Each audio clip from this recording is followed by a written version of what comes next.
Howdy again everyone, and today I have yet another low-priced lens to show you from Chinese manufacturer Yongnuo, their YN 35mm f2 S DF DSM.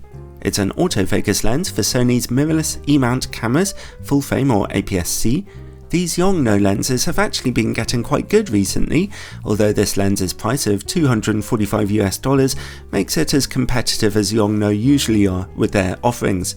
I'd like to thank Yongnuo for providing me with a sample lens for testing, although as usual this is a fully independent review.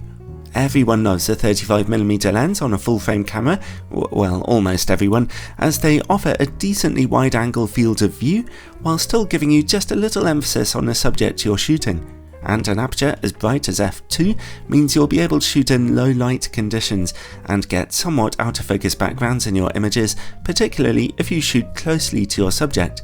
The build quality of this lens feels anything but low budget. It's surprisingly good.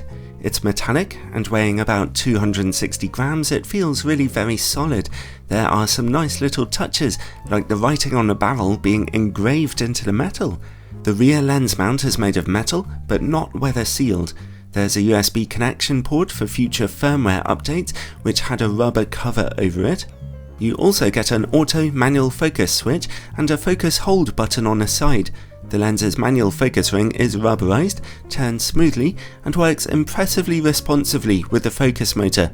Some further good news is that the lens displays very little focus breathing as you focus in and out, so that could make it useful for video makers. The lens's autofocus motor works almost silently and reasonably quickly.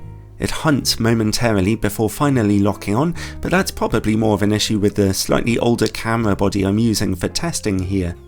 The lens comes with front and rear lens caps and a deep but quite simply made plastic lens hood. The lens does not have image stabilization. Overall, I'm really impressed by its build quality. This is the best build quality I've ever really seen in such a low budget full frame lens, and its focus system is particularly pleasing to use. More important though is image quality. Let's start by testing it on a full frame camera, my 42MP Sony A7R II. At f2, in the middle of the image, the lens is pretty sharp, although not perfectly so.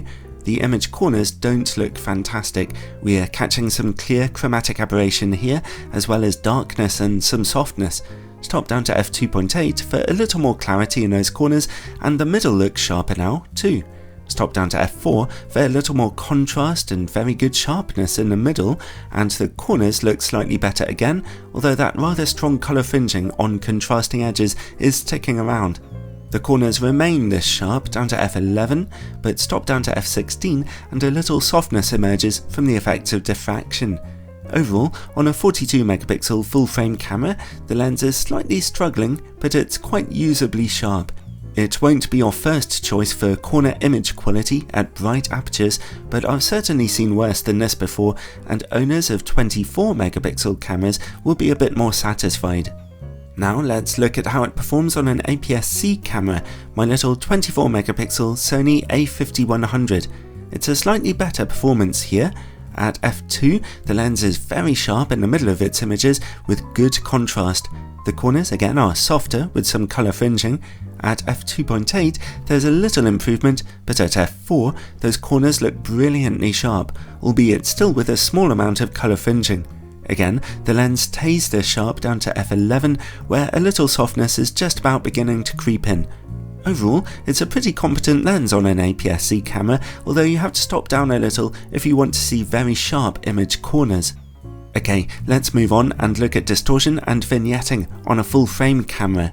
These pictures are taken with in-camera corrections turned off. Here you can see a slight pincushion distortion in the image corners, as well as a lot of dark vignetting at f2. Stop down to f2.8 or f4 to see it reduced, but the image corners remain this dark from there, so using in-camera corrections is very advisable. Now let's see about close-up image quality. The lens is only able to get you as close as 35cm to your subject here, just an average distance really. At f2, image quality is a little softer than before. Stop down to f2.8 though, or f4, to see very nice improvements, leading to very sharp close-up image quality. Let's see how the lens works against bright light. It's just an average performance here. We don't see many flaring artifacts, although there is a bit of subtle glaring, even when those bright lights are right on the edges or just out of view. Thankfully, as I mentioned before, the lens does come with a hood, so you should use that in most situations. While we're working in the dark, let's see how it copes with chroma. Even at f2, there's only a very small amount of chroma smearing in the corners on bright points of light. It's slightly reduced at f2.8, so that's a good performance really. This lens can get you somewhat out of focus backgrounds if you're shooting at f2. The quality of its bokeh is impressively soft. Those backgrounds look lovely to me in nearly all situations. And finally, related to bokeh is longitudinal chromatic aberration. At f2, we see some quite clear green and pink colour fringing on bokeh highlights. At f2.8 it's reduced, and at f4 it's gone. So then, overall, Yongnuo are no strangers to making low-budget, reasonable quality lenses like this, and this newest 35mm offering is really pleasing for the price you're paying. It's not the sharpest lens in the world, but it's certainly not bad in that area, and its build quality, its colours and contrast, and its bokeh are all very nice. If you own a full-frame Sony mirrorless camera and you're on a budget, this Yongnuo lens is a surprisingly good option, and so it comes recommended.